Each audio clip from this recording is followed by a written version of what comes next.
As President-elect Donald Trump's second administration begins to take shape, and with President Biden now planning to host Mr. Trump at the White House this week. Late last night, the president-elect announcing Tom Homan, his former acting director of ICE, as his new border czar. Homan was an early proponent of the first Trump administration's controversial family separation policy. Now, Homan has said the new mass deportation plan would be, quote, well-targeted. Here he is this morning on Fox News. President Trump is going to secure this border. He's going to save American lives.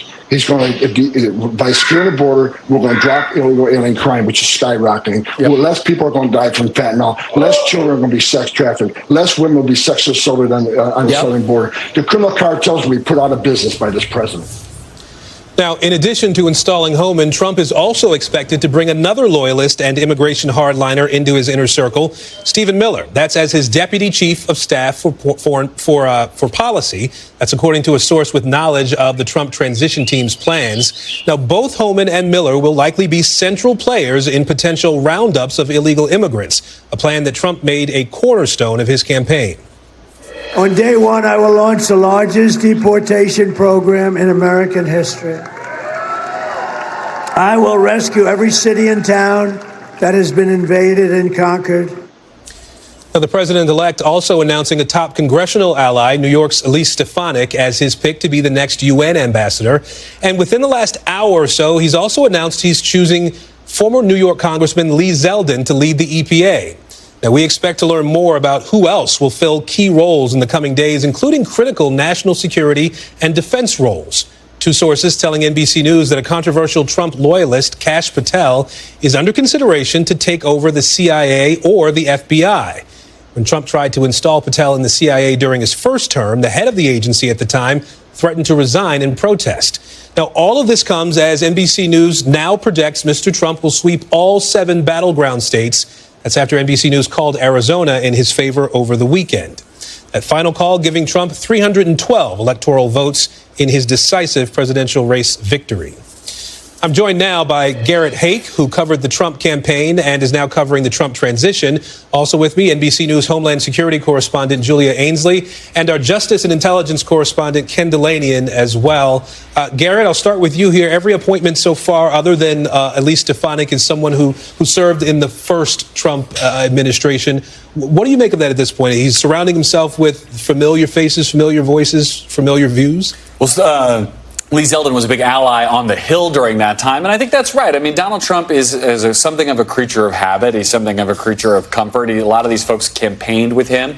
To sort of slant quote from Nancy Pelosi, that oftentimes there are guys who need jobs and jobs who need guys. It seems like he's dealing with the guys who need jobs first, finding spots for people with whom he is comfortable and who he wants to have in his ear all the time as president again. So what are you hearing? What can you report? Who else needs a job that Donald Trump might be looking at? Well, switching to the jobs who need guys part of it, I think the key thing to look at is how many more members of Congress can he afford to take? The House is going to have a very narrow majority. So, too, is the Senate. That could leave a lot of these Trump loyalists who've been with him for a long time on the outside looking in. Earlier today, we saw Eric Schmidt, the Missouri senator, former AG of Missouri, take his name out of the running for a cabinet position. I wouldn't be surprised if there are more of those that follow, in part because my sources in the Trump transition have indicated that he doesn't necessarily want to stack the cabinet with lawmakers. He's going to be looking outside. So we might be hearing some new names, folks who are not necessarily from the political set, to fill out some of these bigger jobs perhaps in the next few days. Julia, I think potentially a new name for people outside Washington might be Tom Homan, who is someone who worked in the first administration. But for folks who don't know him, who is he? Yeah, he was the acting ICE director under the first Trump administration. In fact, he was there during family separations, and he's defended that policy. He said that, of course, they expected that separating parents from their children would deter migration, and he's defended it. He will now be in charge of this mass deportation force. We should point out that as acting ICE director, he was never Senate confirmed, and now he will not be put up before the Senate. So the kind of scrutiny you might get with cabinet level positions, he won't be in that. that spotlight. Also, bringing him in closer to the White House will allow him to have direct access to Trump and to Stephen Miller, and to continue to push these policies that are very close to the president for deportations. And he won't have to deal with things like CISA or FEMA, other things the DHS secretary will have. He won't have to answer to as many people, go through regulatory processes, and he could do things like work with the State Department to try to expedite deportations in a way that he would be more stymied if he were the head of a different department. And he's going to report directly to Trump, we've been told. Yes, okay. And I do want to ask you about the how of it all. I mean, has he given any insight on what mass deportation might look like, how he might execute that? He has. I mean, he's basically said, as you had at the top of the show, that this is going to be about criminals. It's also going to be about the people who have recently arrived. But when we talk to people who are close to Homan, close to Trump, they say, look, no one is exempt. That means families. That means taking away a lot of the protections that the Biden administration put around vulnerable populations. There were certain areas where you couldn't arrest people, like courthouses and places of worship. A lot of that might go out the window. We've also learned that the legal pathways that the Biden administration set up through parole programs for people from Cuba, Haiti, Nicaragua, and Venezuela, as well as the CBP-1 app that allows them to make asylum appointments in northern Mexico.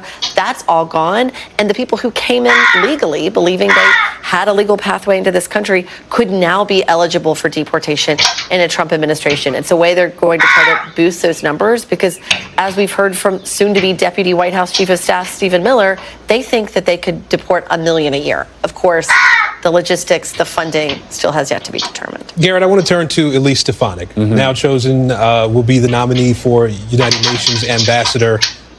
Obviously an ardent supporter of former President-elect Trump now. How does she figure into that as the UN ambassador? She doesn't have a diplomatic background.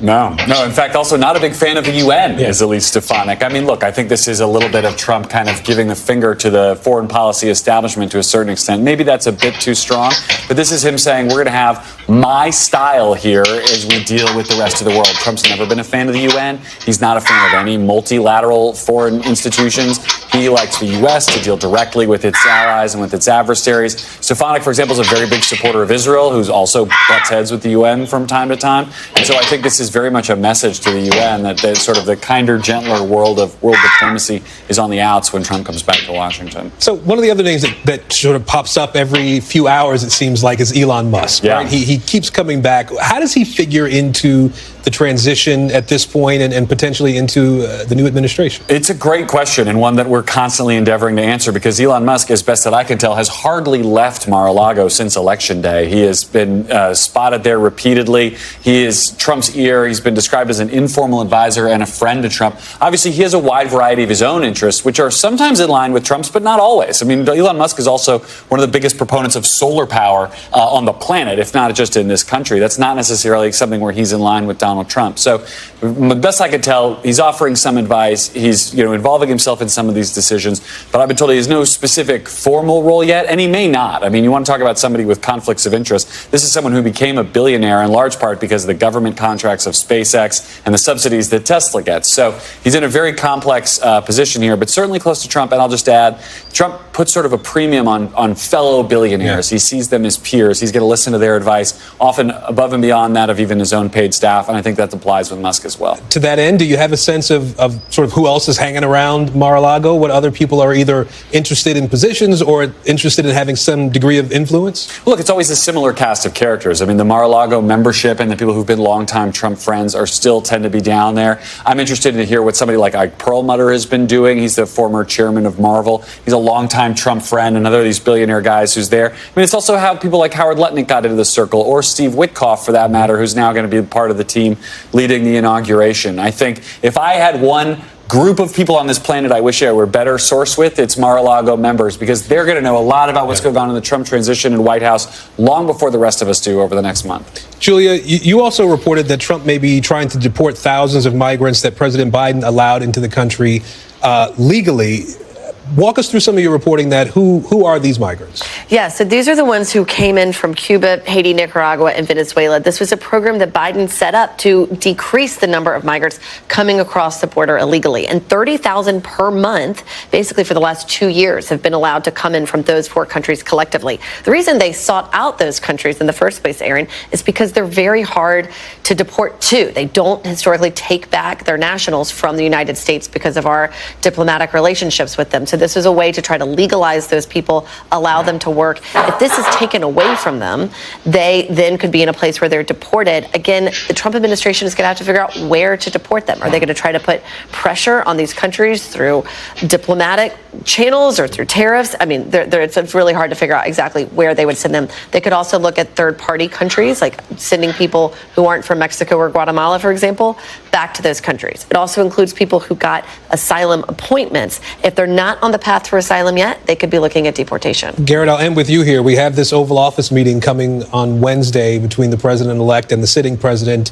Obviously, no love between these two men through the course of the campaign, and they've not said nice things about each other. What do you anticipate we might see with Donald Trump visiting Joe Biden? If past his prologue, I actually think the tone will be respectful. Whether that's sincere or not, it's not for me to say. But when then incoming President Donald Trump, President-elect Trump, met with Barack Obama, he described the meeting very warmly afterwards, talked about the idea that they were supposed to meet for 20 minutes. They met for 90. Even afterwards, Trump referred to some of the sort of lessons that Barack Obama had told him about what to expect from the world when he took over as president. I am optimistic we will see a similar version of Trump, at least while he is in the confines of the Oval Office and at the White House on Wednesday. Yeah, we'll be watching the body language, too, to see what that tells us. Garrett and Julia, thank you both. I want to turn to Ken Delanian now, talk a little bit more about Kash Patel. Ken, help us understand who he is and how he fits into this.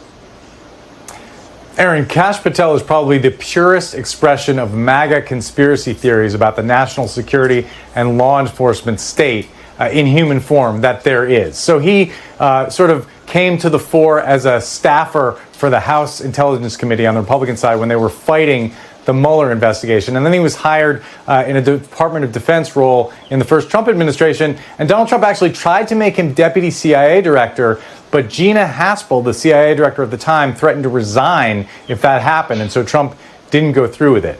But now he has sort of been waging war against what he calls the deep state. He wrote a memoir called Government Gangsters. And he is arguing, as are many in Trump world, that there are criminal elements inside the FBI and the national security state, the CIA, that are waging war on Donald Trump and his allies, that are doing illegal things. They must be investigated. They must be rooted out. So the idea of him atop of either the FBI or the CIA is very frightening to a lot of the career employees who are inside and just promises to be incredibly, incredibly disruptive, Aaron. So, Ken, I'd like to know, what are you looking at when it comes to some of the key posts that are being filled in the administration at this point?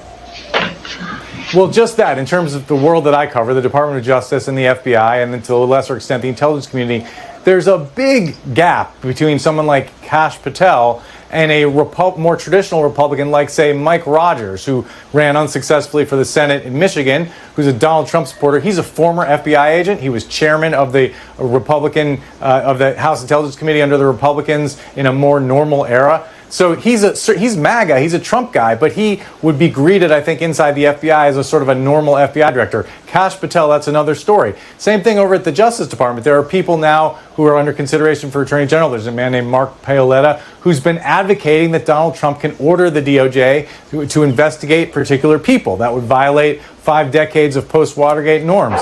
That would be one thing. And then there are other people like, for example, Matt Whitaker, who was acting Attorney General before, who would be seen as less disruptive, less threatening. So we're going to learn a lot about the direction of the second Trump presidency by looking at the people that he appoints to these very crucial roles. And his aides have said that for example, who he appoints as Attorney General is his most important priority. So, Ken, before I let you go, very quickly, there's been this reporting from NBC News that the Justice Department is going to focus on some January 6th cases between now and Inauguration Day. Very quickly, what do we know about those efforts at the DOJ?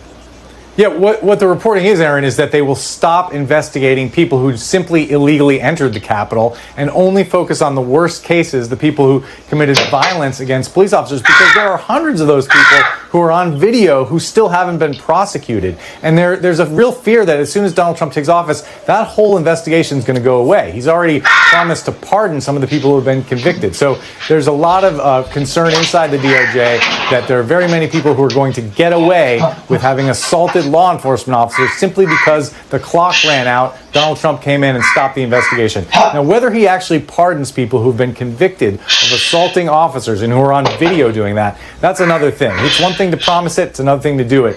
But whatever happens, it's pretty much the consensus is that the steam will be taken out of what's left of the January 6th criminal